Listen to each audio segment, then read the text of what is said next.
Sta. Buonasera a tutti e bentornati a Liberamente, variazioni e scorribande qui su Radio Libertà.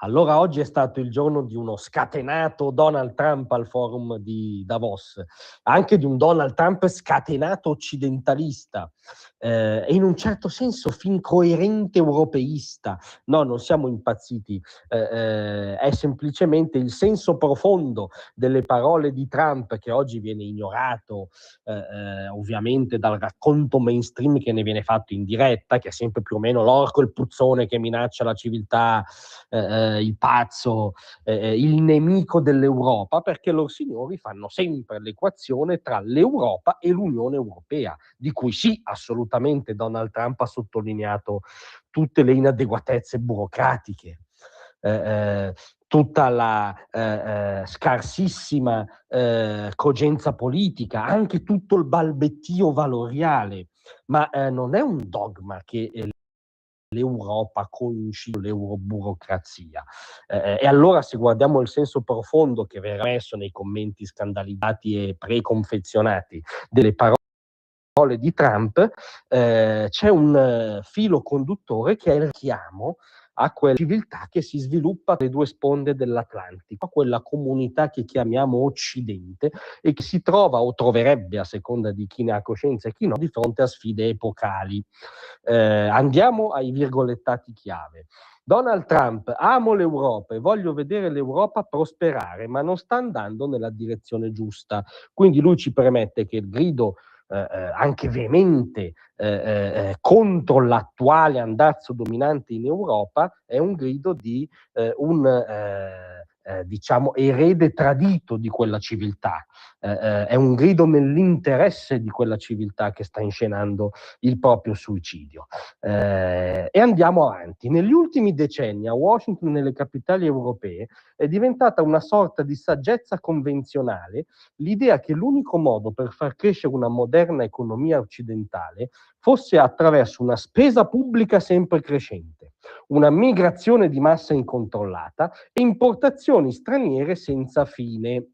Questo schema, spesa pubblica a oltranza, sussidi a pioggia per cui lo Stato diventa il grande mantenitore della popolazione, immigrazione di massa incontrollata con annesso multiculturalismo acritico e spesso delocalizzazione della produzione è stato il mantra dei progressisti di ambo le sponde dei continenti e ci dice Trump troppo spesso è ancora il mantra in Europa. Il consenso era che i cosiddetti lavori sporchi e le industrie pesanti dovessero essere mandati altrove e che l'energia a basso costo dovesse essere sostituita dalla truffa verde che tuttora imbriglia le economie del vecchio, troppo vecchio spesso continente. Questo è il percorso che l'amministrazione di Sleepy Joe Biden, perché era un andazzo a giudizio di Trump presente anche in casa sua, e molti altri governi occidentali hanno seguito in modo avventato, voltando le spalle a tutto ciò che rende le nazioni ricche, potenti e forti. Quindi, ragionando per converso, l'iniziativa individuale, una normale difesa dei confini degli stati nazionali e una incentivazione della filiera produttiva e dell'industria, non una sua dismissione. Dopodiché c'è anche un rimando biografico. Voglio dire, guardate, io provengo dall'Europa, mia madre era scozzese al 100%, mio padre tedesco al 100%. Crediamo profondamente nei legami che condividiamo con l'Europa come civiltà e vogliamo vederla prosperare.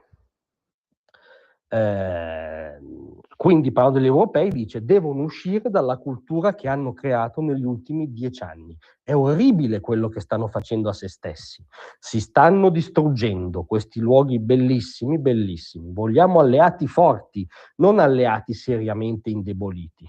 Vogliamo un'Europa forte, non debole, non rinunciataria, non che rinuncia a se stessa e alla sua storia, che dice Trump cambia paesaggio anche umano, antropologico e valoriale. Pensiamo alle tantissime periferie, non più solo periferie di città europee, di fatto ormai invase da una sorta di Sharia quotidiana. Gran finale col virgolettato chiave, voglio un Occidente forte e unito. Cioè, ci dice Donald Trump, archiviate l'illusione globalista, archiviate l'illusione che la storia sia finita e che siamo di fronte alla reiterazione del benessere che avete dato troppo per scontato attraverso la delocalizzazione nei paesi dove il lavoro costa meno e le istituzioni internazionali multilaterali. Tutto questo combinato disposto ha fatto gli interessi di avversari della civiltà occidentale, avversari anche vostri europei, ci dice Trump, Cina comunista in primis. Prendiatene coscienza affinché siete in tempo, la storia è tornata, non siamo più nell'era delle illusioni ireniche globaliste, siamo nell'era dove c'è una competizione sempre in bilico su quello che Samuel Huntington chiamava scontro di civiltà. Voi da che parte state? Dalla parte di un Occidente forte e unito, ci dice Trump. Capite che Trump sta richiamando l'Europa al suo senso profondo, alla sua identità profonda, alla sua storia profonda, al suo cosmo valoriale profondo, che sì, ci rifiutiamo di credere, tutto questo patrimonio secolare debba finire a braccetto col Partito Comunista Cinese. Grazie a tutti, a domattina.